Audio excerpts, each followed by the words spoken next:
Tell us, what made you delve into the world of Irish dancing? I thought that it was untouchable. Yeah, and I suppose I would have thought so too. And like a lot of people, I would have thought that it was a wholesome hobby that children engaged in, and it's also something that I suppose as a country we'd be really proud of. But a couple of weeks ago at around 10 o'clock at night, I got this weird email from an anonymous account with a Dropbox file. And when I opened it, what it showed was these kind of screenshot texts going between Irish dance teachers and judges.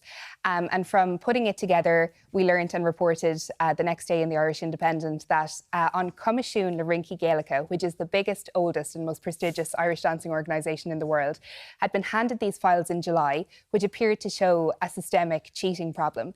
Now, the CLRG didn't appoint a judge to investigate those claims until September, which is a couple of months later, after they started to leak online and were being shared all over the internet on these kind of Irish dancing gossip forums.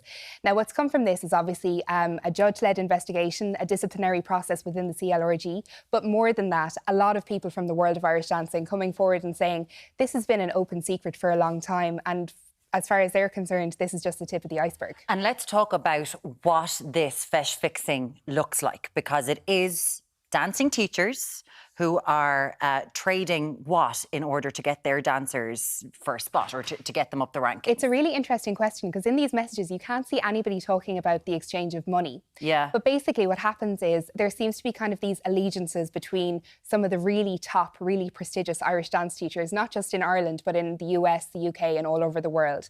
And what they will basically do is set up these relationships where some Irish dancing teachers are accredited to be adjudicators, which means they can judge prestigious competitions like the All-Irelands or the Worlds. What would happen is these teachers would text judges ahead of the competition and say, can you look after student XYZ? Sometimes they might even say she'll be wearing this costume, she'll have this marker on her. And what people get from that is if you're an Irish dance teacher with a school that has a certain amount of world champions, a certain amount of All-Ireland champions, you become more prestigious, you can probably charge a lot more, and you can also be brought into other schools and earn thousands from doing choreography. Louise, you're a former professional Irish dancer who has toured the world and reaped the benefits, I suppose, of what Irish dancing can offer. Were you surprised when you saw this? No, you're shaking your head. Tell us more.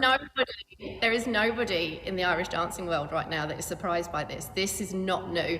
This has gone on for years, and you know, this even had gone on back when I was competing, which is probably only a few years ago. But it's gone on for a while, and like we say, it's like an unspoken thing.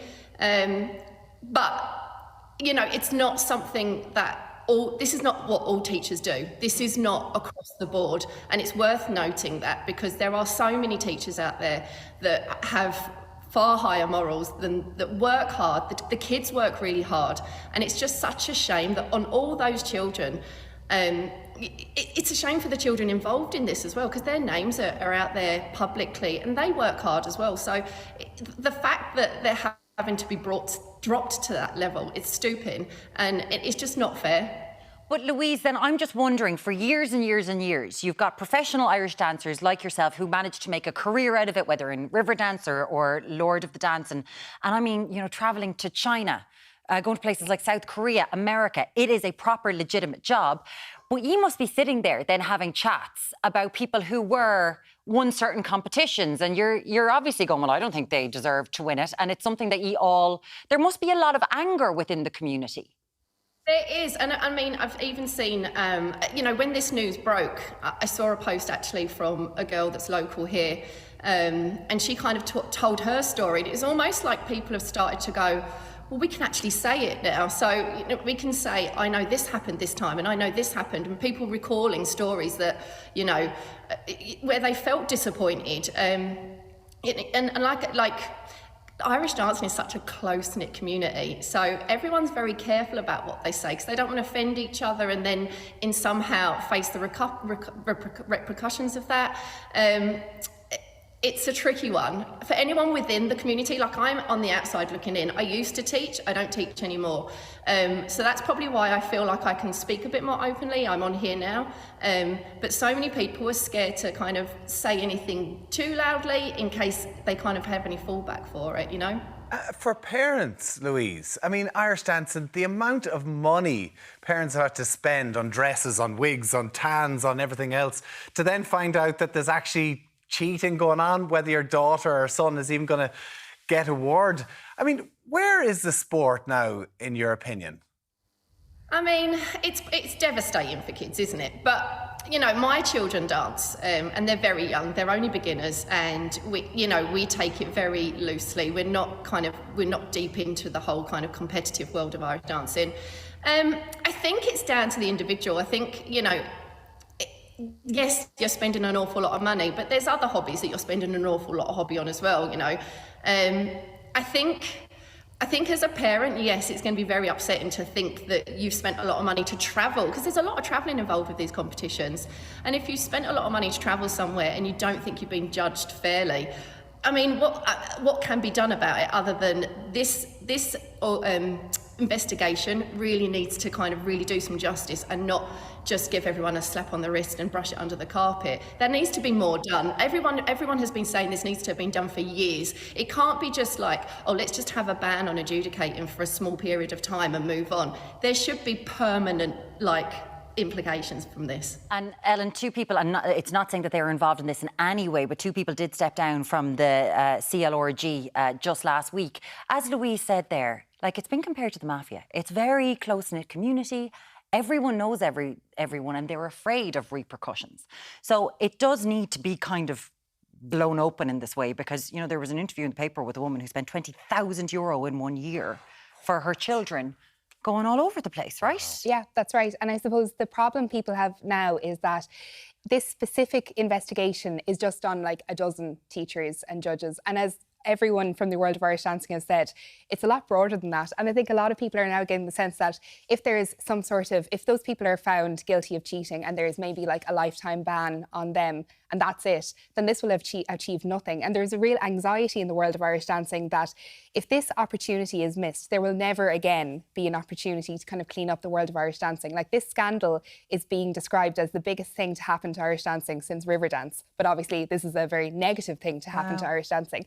And I suppose the problem is the CLRG, it is a massive global organisation. There's huge concerns about the reputational damage this has done to Ireland, but the CLRG doesn't get any state funding. So while you will have people like Leo Varadkar or Catherine Martin, the Arts Minister, saying they have real anxiety about this, people are wondering, is there any scope there to have an external independent investigation? Because people worry that if this investigation is being led by the CLRG itself, is it going to get to the heart of the matter? And is it going to clean up Irish dancing forever? And is there an element here, because we talk about this all the time, and it's the way, we looked at my niece's Irish dancing dress in comparison to what my sister's was. Now, my niece's came just to there, my sister's came just above the knee. There's all this fake tan for the white girls who were involved, these massive wigs. It feels like toddlers and tiaras, and it's become something that it's not. Certainly as someone from the outside looking in, it's kind of sexualised in a certain way now. It feels like it's gone away. Is that something that's talked about within the community? I mean, something that has certainly come up when I've been working on this is when you have Irish dancing in Ireland, it wouldn't be uncommon for someone who's a primary or secondary school teacher to be an Irish dance teacher in their spare time. In America, if someone is an Irish dancing teacher, that's their full-time job. It's a business. And you would have arrangements where someone might make a lot of money making really expensive costumes or dresses that could be €6,000, €7,000, €8,000, who then might sponsor competitions that their own students are competing in. So you have all of these arrangements. I mean, there's a lot of people making a lot of money out of Irish dancing, and it maybe wouldn't suit them to go to a sort of Riverdance style arrangement where you just have a black pair of tights and a very simple costume. There's a whole industry around this. This is a multi-million euro global industry that goes much farther than what is a very elite sport and also an art form and something with a lot of cultural significance. It sounds like what you're saying, Ellen. There's a lot more beneath the surface. I'm sure there's a lot more to come out as well. Listen, Ellen Coyne from the Irish Independent, of course, you broke the story. And Louise Hayden, a former professional Irish dancer, thank you so much for joining us this morning.